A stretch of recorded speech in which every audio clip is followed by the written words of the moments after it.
Hello, everyone. Thank you to those who joined us either in person or online for the CBT Beach Day and service. It was a gorgeous day and such a peaceful night, spent with many friends. We truly live in paradise, and every day I wake up with gratitude knowing just how lucky we are. Last week, I explained that we are now in the 7 weeks of consolation and comfort following Tisha B'Av. Week 2 brings us to a moment of awareness. We read in this week's Haftorah that the mourners of Zion cry out, God has forsaken me. My God has forgotten me.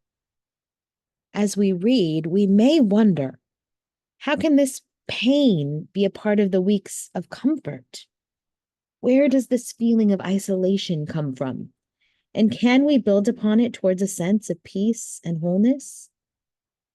After last week's efforts to connect with each other, reaching out to reconnect and rebuild relationships, you have now reached a new level of awareness and sensitivity for both your greater community's needs and your own. As Rabbi Jacobson of the Meaningful Life Center explains, once we have done everything humanly possible to heal and comfort one another, we can then recognize blind spots and undernourished parts of our soul that were previously obscured. In our newfound awareness, we cry out. We feel a deep void. We are indeed reaching for God as we reach within ourselves. Later in this Haftorah, we see a reference to Abraham and Sarah. This is the only time we read their names during these 7 weeks Haftarot. The patriarch of our people, isolated in his beliefs in one God, only enjoys the blessings of a tribe as numerous as the stars generations later.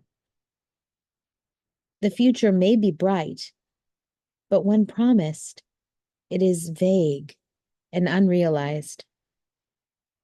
Isolation, therefore, is a transient state and not something that you'll live in forever. The Haftorah ends reminding us that God will comfort Zion, making her desert like the Garden of Eden, where joy and gladness shall be found, thanksgiving, and the voice of melody.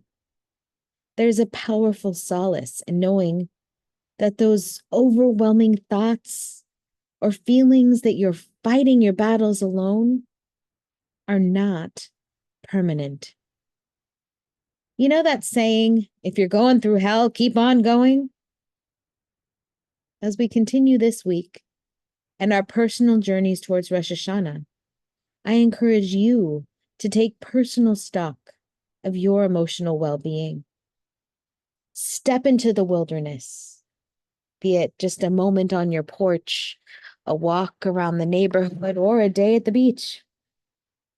Recognize that tears, pain, frustration, or a sense of emptiness are not meant to break you, but to build you up. Leonard Cohen reminds us in his song Anthem that there is a crack in everything. That's how the light gets in. Remember that these emotions are healthy reflections of a person ready to connect not only to yourself and others, but to God. Breathe, reflect, and allow yourself to know that though the journey may be long, you are loved and you are worthy. I look forward to connecting with all of you this week for Shabbat at Los Alamos Park at 6 p.m. and to sharing an intimate Shabbat at home next Friday night at 7 p.m. Watch the weekly email for more details about that service, including instructions to log on at cbtzoom.org and a Shabbat at Home prayer book, which can be found on our website, cbtfv.org. We will be back in our sanctuary the first week of September. As a reminder, with roof repairs finishing up, be sure to call the office before coming to visit, as the hours may be varied depending on safety and needs from the roofing company.